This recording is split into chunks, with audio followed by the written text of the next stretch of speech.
Oh, got a permission. Thank you. I'm videotaping me, but if it gets really bad, I'll videotape you. Anyway, let's see. How do I want to say this? You got to put all this stuff into practical use. You know, all this attachment stuff and all this theory and stuff. So this is where the rubber meets the road. I've been doing this for 30 years, and now that I'm retired, I got to pass the torch on to somebody else. And the word disciple comes from the word discipline. You get a disciple, you do what the other person said. I don't care what you say, you really teach your values. I'm Christian in values, and I taught it by osmosis around, and I do teach do unto others as you want them to do unto you. If not only by osmosis, I teach it in the psychological jargon. I teach my conflict managers of how would you want to be treated in that situation? What do you think you'd do if it happened to you? Well, how would you want to be treated? So I met with them like weekly, trained them. I did kind of group team making processes with my faculty. I started out when I was first a psychologist and had different color hair with a staff that was wonderful. I had Title I staff. I could do problem solving, brainstorming, and we saw a program built a FOIA head for gangs in Sacramento. We ripped it off and we copied it and modified it for elementary school. We hired Glasser Schools to come in and teach class meetings. And we came up with our own version of what we thought kids should learn for moral development in elementary. So this is where it is. Even Glasser does an introduction on this. I'm really impressed. Okay? Let's see. I'm going to have to skip some of it. It's too long.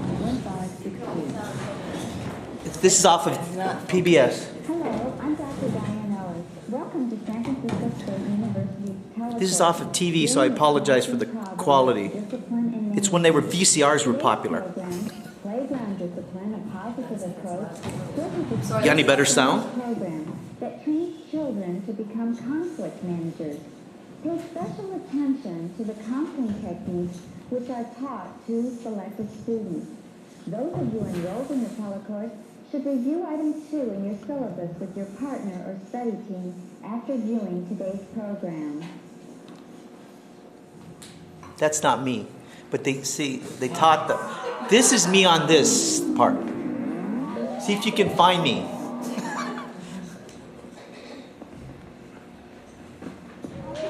The following presentation is designed for in-service professional development for teachers. Is that as loud as we can do it? I'm going to check the other speakers. And for anyone else concerned with education.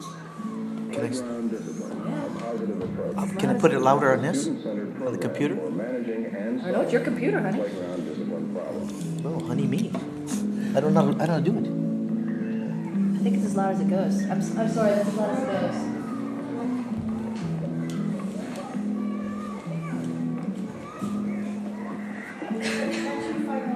That's me, yeah. Right there, right there.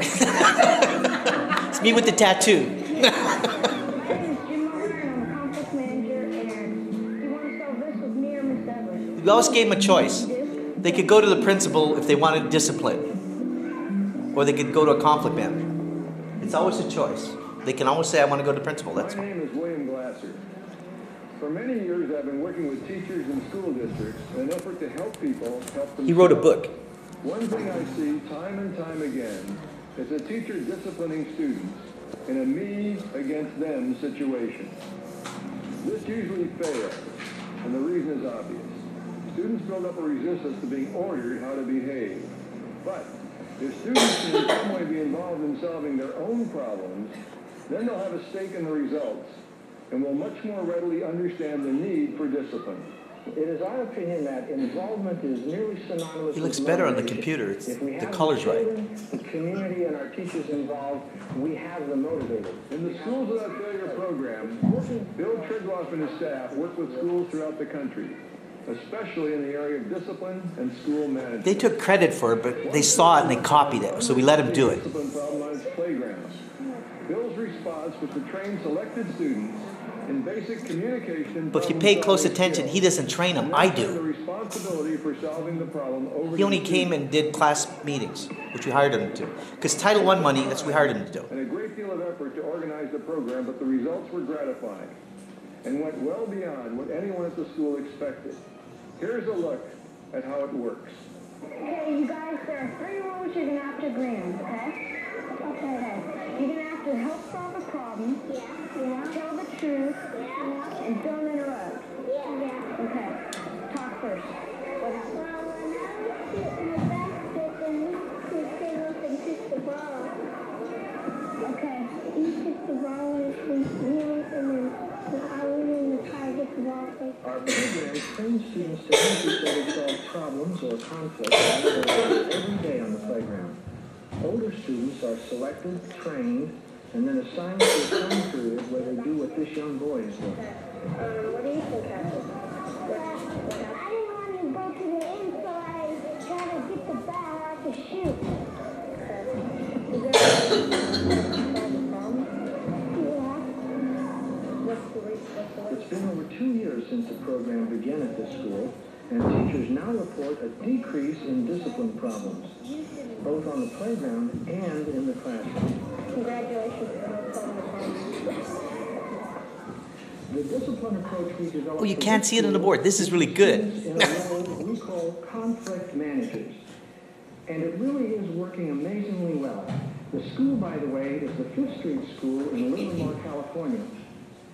In setting up the program, there are 3 basic steps: selection, training, and utilization. Teachers or administrators select students who will become conflict managers. And it seems best to choose those students who are social leaders of the older peer groups. We didn't care if they're bad leaders or good leaders. The selected Who's students that guy? are put through a training period where they learn problem-solving techniques. Once trained, these conflict managers are used during the playground periods throughout the day. Here at the 5th Street School, the school psychologist trains the students. I admit I was a psychologist. Teacher, counselor, or principal might also perform. Hi, my name is Dan Marconi, and I want to tell you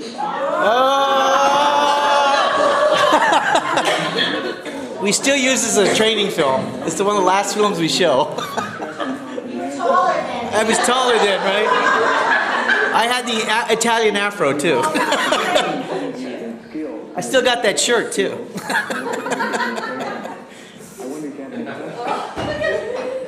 Okay, I'm going to fast forward because this kind of repeats itself, and I want to get on to... People ripped us off and copied us, so I want to go to the other people. I think. Because I want to get to the other stuff. Okay. that doesn't mean that kids are going to run the school. See, it was multicultural. We integrated our staff, and we worked together, so we had the kids all mixed up. We put them with people they didn't like to work with. So we mixed the races and everything. We said, oh, you don't like those people? Well, we're going to assign you to them. You're going to have to learn with all kinds of people. Involved is a key to giving them a stake in their own education. And we got everybody involved. And we did class meetings, too, just to do class meetings. Oh, stop.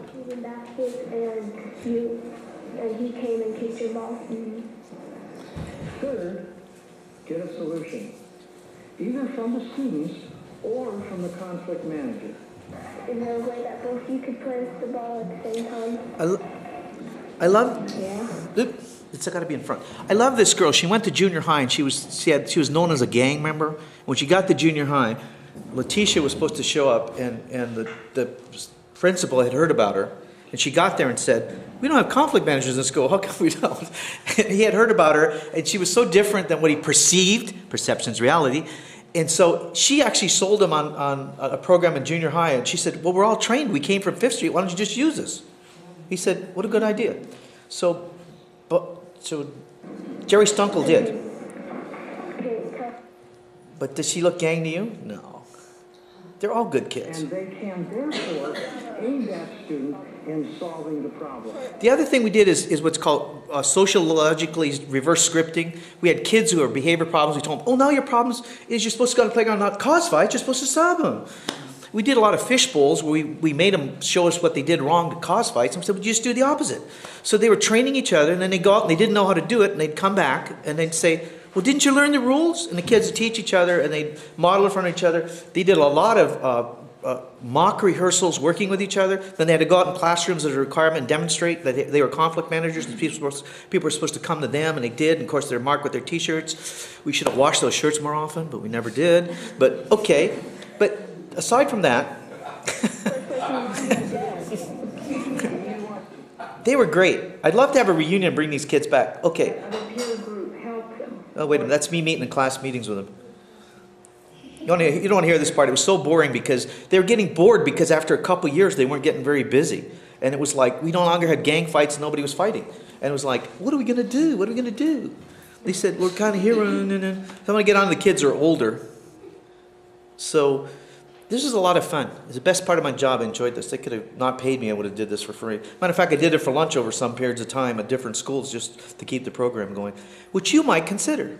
And I did it after school. And kids, the last time before I retired, I had another school who was doing it after school, teaching them with a minimal... Those years kind of helped them too. Like some kindergartners would come up and point out a conflict or, you know, just stay by your side and maybe pick up bits and pieces of what was going on. Just, you know, like you were their idol or something in a way. The kids could talk to us more than they can to the teachers because they get sort of nervous when they're by the teachers, but not with kids. Sometimes we underestimate the capabilities of students. We've found that by giving students the chance to become involved, the problems become their problems, and the solutions become theirs too.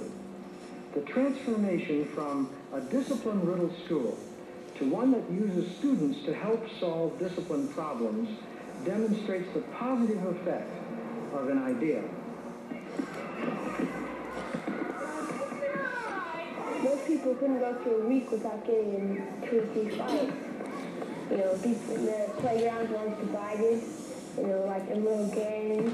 All the Mexican people be on one side and all the black people on another, and sometimes they fight each other for any reason. Then Mrs. Everett came and that changed. Watch this kid sell it. Better. He's our best salesperson. One of the reasons we're doing this was to build up oral language. She's Baptist. I had a hard time with her, but we got along. We discovered that that was a very positive result of what we were doing. We found children could express themselves very well. It turned out we all want to improve our test scores.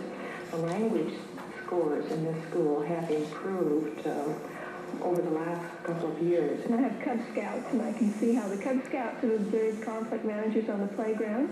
And occasionally they'll say, well, come on, you two, you know, let's talk about it. You don't have to fight about it. So all the kids are really absorbing it. It's not pretty just good, huh? the ones who are in training. The main thing is involvement, and we didn't have it before, and you have it now. Now, this isn't just one school. Watch this. That they can help each other solve the problems and that they're going to have some say in what happens. So if it can work here, it can work everywhere. How about that? What a sales job, huh? Okay, if it's repeatable and observable, it's scientific, so we ought to be able to take another school and do it again. I realized that as a psychologist, I had enough time to see every kid in the school, so I had to teach them how to be counselors of other kids. I had to give away the skills and I'd get them back. I actually did this as part of my job, so they never paid me extra for it. And I could go in the next school district, and I was an expert. I could go in San Jose and I could teach it in junior college, but I never was recognized that well. You've been watching Dealing with Classroom Problems, Discipline and Management. Okay, let's see who can rip it off from us. That's why we didn't copyright it. And so along comes the people from community boards in San Francisco who have juvenile diversion money, and they see our program in a junior high and they love it. 469. So they decide they're going to copy it. We let everybody copy it, so we didn't copyright the word so it spread. Okay? Because if we did, we realized we'd have a dead curriculum, nobody would want to do it, and everybody we'd all be the experts. And we encourage people to do a process where they invent their own rules. So guess what? This is a guide in Tucson, Arizona that mental health people did. I love Javier. He's my favorite. My kids love him the most. This is the best training field out of Arizona.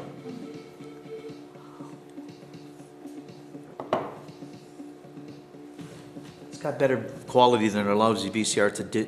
I thought it was I had to convert it from VCR to DVD again. Drug-free education grant. There's grants to do stuff like this. You got to know that so that you can put a project out there. This is done by materials from the Arizona Department of Education, peer mediation. Peer mediation is the same thing. We believe conflict's normal. You just have to manage it. We made TV. Conflict resolution on the American agenda. It looks better on here. Conflict, or for that matter, resolution in the Persian Gulf, but conflict resolution in the school playground. We've done so because fighting interferes with learning. And it is possible to teach young people how to disagree without fighting, and how to discipline themselves without the involvement of adults. The news is that Just hold schools it there. across the country are training students in More the tape. same techniques used by diplomats. And it is apparently working. Our agenda reporter tonight is Bill Blake. In a peaceful schoolyard in Brooklyn, It got all the way to Brooklyn. starts to break out. A trip to the principal's office? Okay, let's go. No. At Public School 217, the kids have an option. Do you want to be mediated? They can be mediated by fellow students trained in conflict resolution. The principal... This isn't Javier. Oh, Javier will be later. 3 or 4 physical fights every lunch hour.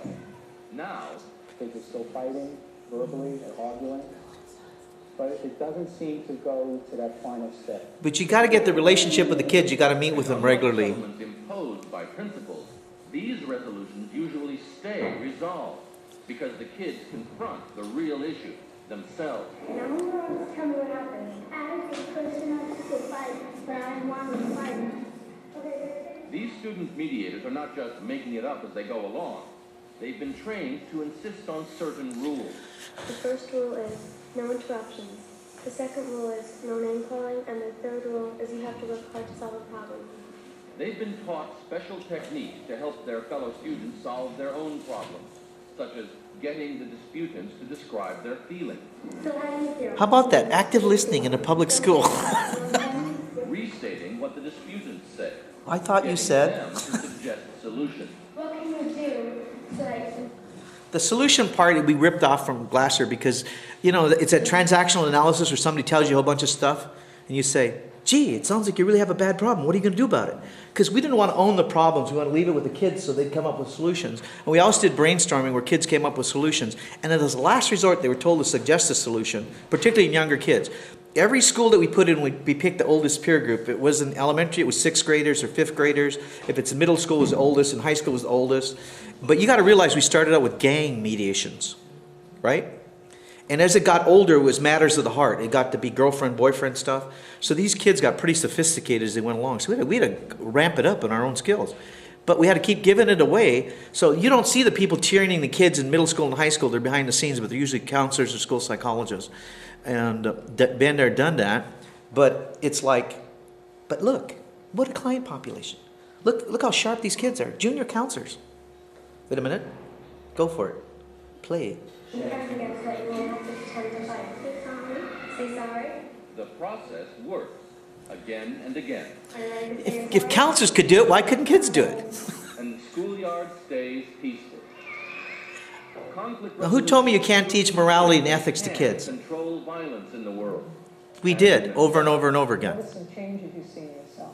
And then I became a mediator. I felt a lot more sure of myself and a lot more proud and everything. I think I learned to be more patient. It reminds me of the saying, before you change the world, you gotta change yourself. How about that? Conflict resolution is changing the atmosphere in a variety of schools around the country.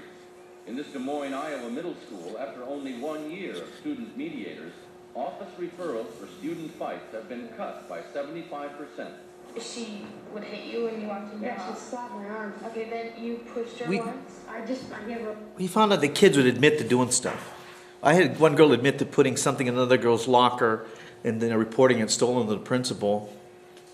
And then Bob C. said to me, well, and then because the girl said, something about her mom's brain, and she didn't know that her mom had cancer and had brain cancer. So what she did is she got her purse from her mom, or some old purse or something, just put it in a locker, spray painted it, and reported it to the principal, and then said, but I think I know where it is, because these girls are sharing lockers. It's in so-and-so's locker if you go get it.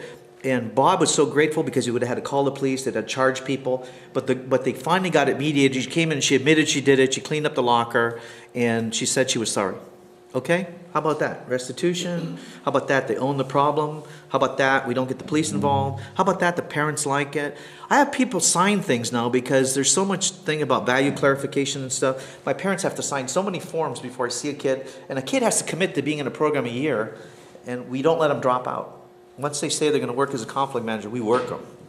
We do Glassers. There's no excuse, like you did with the school. Well, there's no excuse. I guess you told us you're going to work for a year. You're going to work for a year. We don't care if you don't like those people you're working for. Oops, play again. A little nudges that stay off. It has made it a more serene environment. The students, I think, really believe that we care about them. We do care. They don't just believe it, we do. Solve their problem. What can you do to solve what happened today? We always ask what happened rather than why. We don't care about why. Problem and find a solution both sides feel is right. I could quit, like, joking around with them, because obviously you can't take it. I could just Okay, sometimes kids are getting beat up and we want to make sure that they can almost go to the principal, okay? But this is Javier. I missed Javier. Ah. Oh, come on, Javier. Anyway, Javier's that kid, one of those kids. He's great. My kids love him. Anyway, I can't do it. Not let Daniel interrupt when Javier was talking. Mediators must be sure they enforce the ground rules or they may lose control of the mediation. Also, the disputants may think they are not being fair. The mediators We have too much information to give you in this little time, so we're doing our best. Going slowly and making sure each person has enough time to talk makes it easier to get an agreement when you get to the solution stage. The mediators can return to this stage and ask more questions at any time during the process. Daniel, what do you want? I want my marble back. You want your marble back? Javier, what do you want? I want my marble back. You want your marble back? Yes. The want stage is very simple. It makes clear what each person wants. This sets up the solutions in the next stage. We also have positive action wants. Don't tell me what you don't want, tell me what you want. Each disputant wanted. Sometimes mediators also may ask the disputants more questions. Is there anything else you want? Is a good question at this point because it helps to get out more information. If the disputants are Kind of hidden agendas. the mediators also might ask, do you still want to be friends? Knowing someone wants to be your friend can help make solutions easier. Or they can just agree to disagree. Students will say they don't know what they want. The mediators can remind them about what they said in the listening and Why'd you come here? questioning stage. For example, a mediator might say, well, you were mad he took your marble. Do you want something about that? I love kids. They're so pragmatic. This is so pragmatic a video. What can you do to solve the problem, Javier? I don't know. What if the problem doesn't get solved? Daniel will be mad at me. Do you want that to happen? No. Then what can you do to solve the problem? We can play it over. We can play it over. Daniel, what can you do to solve the problem? Play it over. We can play it over? Mm-hmm. Which rule are you going to use? We use my rule today, and then we'll use Javier's tomorrow, and then so on.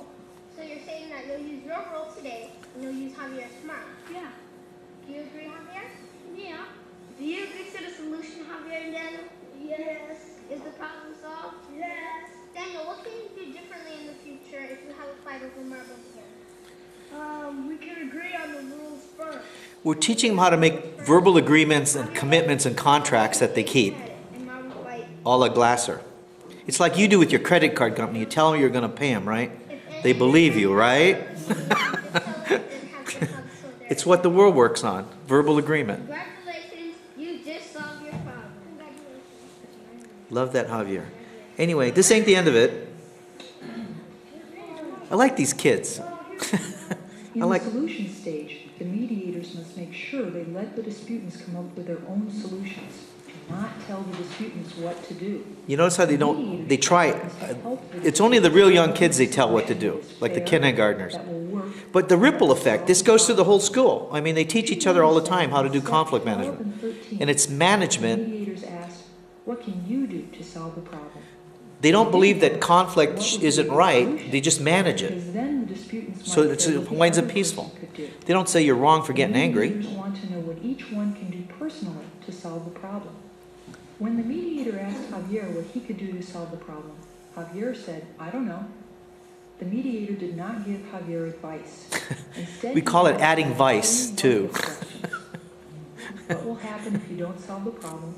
Do you want Yeah, this to happen? you want that to happen? And what can you do to solve the problem? This is a way to help people think through the situation without telling them what to do. Step 14, make sure the solution It's too complicated, it won't work in another school, right? Something the mediators You want to see it work in another school? It is something they quietly decide by thinking about what makes a good resolution. For example, in this mediation, the mediator decided the solution wasn't specific enough because it didn't tell what rule the boys would use when playing the game over. Therefore, she asked him, "What rule are you going to use?" Okay, it worked in Arizona, it worked in New York. How about San Francisco? Oh, hey, doggone, come on, stop, play. We have a really different kind of report right now on a subject that you probably haven't seen or read much about. Bullies. They rule the playground by intimidating and badgering weaker or younger children. What happens on the playground isn't always so playful. Sometimes it can be mean, hurtful, and even scary when you become the target of a schoolyard bully. I used to be a bully, and or I used to pick on little kids. Sonny last year came into the class and he was wild. He was always attacking other kids. He was always being the center of attention. It's called role reversal. You make them... Trying to be on top. He was smart, did well in school, and he exuded confidence both in the classroom and at play. But the one thing Sonny lacked was empathy. When he taunted and intimidated other kids, he didn't care how it made them feel. Why do you think he did it? Just to get the authority. Like a parent has the authority over their kid. Authority. I just felt like that I was old enough to have the authority over other kids. You wanted the power, sort of. How'd that make you feel? At first it made me feel good, but then I realized that it was stupid. Stupid. Why? In a sense of picking on kids that can't defend themselves. Today, Sonny is one of San Jose's success stories. A bully who turned himself around with the help of an innovative program at his school called Conflict Managers. No, you can't. No, yeah, you can't. No, you have a problem. Yeah. Sonny was chosen to become a conflict manager to help solve playground problems. Here, he's participating in an after-school training session. What do you think you could do to solve this problem? The program gives Sonny the status and authority he used to take. It has helped him... They have bands now, right? Some have the difference. So what happened? Now, as a conflict manager, he's learning to listen to how other kids feel. After I was picked to be a conflict manager, I didn't like people who picked on younger kids like I did. And so it made me change, because I felt what they felt when I was doing it to them.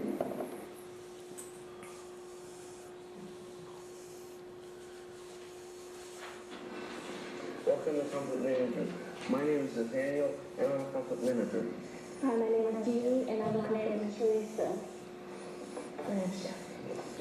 Hey, these are the 5 rules that you have They got 5 rules at this school. First rule is you gotta interrupt. Do you agree? Yes. Be as honest as you can. Yes. Yes, as long as you tell the truth. This is matters of the heart. Okay, do not interrupt. As long as she doesn't start tapping on me. All right. No physical fighting? Yes, I agree. Yes. Speak directly to us first. Yes. Do you agree to solve the problem? Yes. All right. Yep. Tell your side of the fight. Well, one of my friends told me that she spread a rumor about me that I wouldn't be able to get a girlfriend until I was 40. And I didn't like that because it's not true.